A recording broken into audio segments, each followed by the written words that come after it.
कल्पना कीजिए, भारत का एक विशाल सुनहरा इतिहास सदियों तक जमीन के नीचे दफन रहा।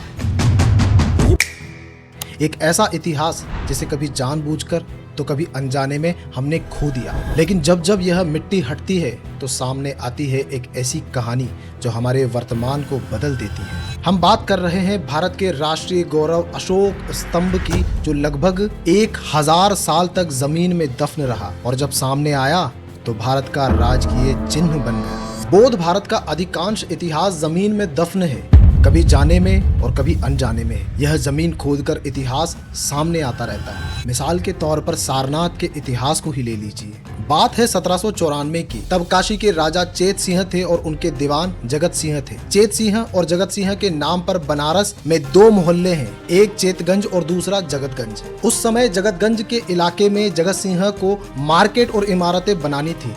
ईंट और पत्थरों की सख्त जरूरत थी। सारनाथ के इलाके में सम्राट अशोक एवं अन्य बौद्ध राजाओं ने ईंट और पत्थरों को संजोकर अनेक स्तूप और बौद्ध इमारतें बनवाई थी। जगत सिंह को जब इस स्थान के बारे में पता चला तो उसे ईंट और पत्थरों का अकूल खजाना मिल गया। उसने स्तूपों को ढहा ढहाकर ईंटों और पत्थरों को ले जाने के लिए अपने मजदूर लगाए।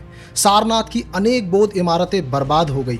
इसी बर्बादी के दौर में धर्मराजी का स्तूप के गर्भ में एक पत्थर के बने बॉक्स में हरे संगमरमर की एक अस्थि मंजूषा मिली। तब बनारस के ब्रिटिश सरकार के प्रतिनिधि जोनाथन डंकन थे। उन्होंने इस अप्रत्याशित घटनाक्रम पर एक लेख लिखा। जोनाथन डंकन के लेख पढ़े जाने के बाद ब्रिटिश पुरातत्वविदों के बीच खलबली मच गई। अनेक इतिहास मर्मज्ञ सारनाथ पहुंचने लगे, लेकिन सारनाथ की पहली पुरातात्विक खुदाई कोलिन मैकेंजी ने 1815 और 16 में करवाई, मगर उन्हें विशेष सफलता नहीं मिली। तब 1834 के दिसंबर महीने में पुरातत्वविदों के बेताज बादशाह अलेक्जेंडर कनिंघम ने सारनाथ की पवित्र धरती की खुदाई प्रारंभ की और ये खुदाई 1836 तक जारी रखी। इस खुदाई के दौरान धमेक स्तूप, धर्मराजिका स्तूप, चौखंडी स्तूप सामने आए एवं सारनाथ की प्राचीन गरिमा जिंदा हो उठी। कनिंघम ने जगत सिंह की भर्त्सना करते हुए लिखा कि सारनाथ के स्तूपों की दुर्दशा जगत सिंह के ओछेपन का परिणाम है। उन्होंने अपने मार्केट और महल के लिए इतने सुंदर निर्माण को बर्बाद कर दिया। कनिंघम ने आगे लिखा कि इसे बर्बाद करने से उनको कुल मिलाकर विशेष बचत नहीं हुई, लेकिन उन्होंने इस अमूल्य ऐतिहासिक निर्माण को जो क्षति पहुंचाई वह अवर्णनीय है और अक्षम्य है। इस प्रकार सारनाथ बौद्धमय था, मगर अंग्रेजों से पहले हमें नहीं पता था कि इतनी बड़ी बौद्ध विरासत जमीन के नीचे दफन है।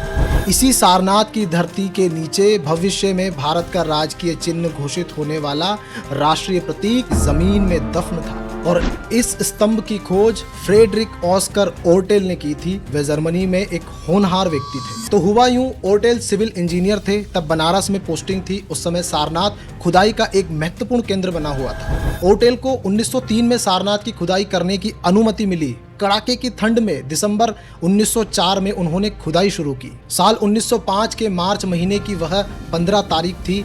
धमेक स्तूप के निकट मिट्टी में गड़ा हुआ उन्हें सिंह चतुर्मुख का वह टुकड़ा मिला जो आज भारत का राजकीय चिन्ह है। इस स्तंभ के शीर्ष पर 4 बलशाली सिंह एक दूसरे की ओर पीठ करके बैठे थे, जिसमें से प्रत्येक एक अलग दिशा का सामना कर रहा था। इन सिंहों के नीचे एक चक्र, जिसे धम्म चक्र या धर्म चक्र कहा जाता है, और 4 छोटे पशुओं, हाथी, घोड़ा, बैल और सिंह की आकृतियां उकेरी हुई थी। ये पूरा ढांचा एक उल्टे कमल के फूल के ऊपर टिका हुआ था। इस अद्भुत खोज को तुरंत महत्व दिया गया और इसे सावधानी पूर्वक खुदाई करके बाहर निकाला गया और बाद में सारनाथ के संग्रहालय में संरक्षित किया गया, जहां ये आज भी देखा जा सकता है। फिर भारत की स्वतंत्रता के बाद 26 जनवरी 1950 को भारत सरकार ने अशोक सारनाथ सिंह चतुर्मुख स्तंभ को भारत के राष्ट्रीय प्रतीक चिन्ह के रूप में, राजकीय चिन्ह के रूप में अपनाया। और कुछ इस प्रकार फ्रेडरिक ऑस्कर ओर्टेल की कड़ी मेहनत और पुरातत्व में उनकी गहरी रुचि ने भारत को उसका खोया हुआ गौरवपूर्ण राष्ट्रीय प्रतीक वापस दिलाया। साल 1921 में चीफ इंजीनियर से रिटायर होकर ओर्टेल यूनाइटेड किंगडम चले गए। वे यूनाइटेड किंगडम के टेंडिंगटम में रहने लगे।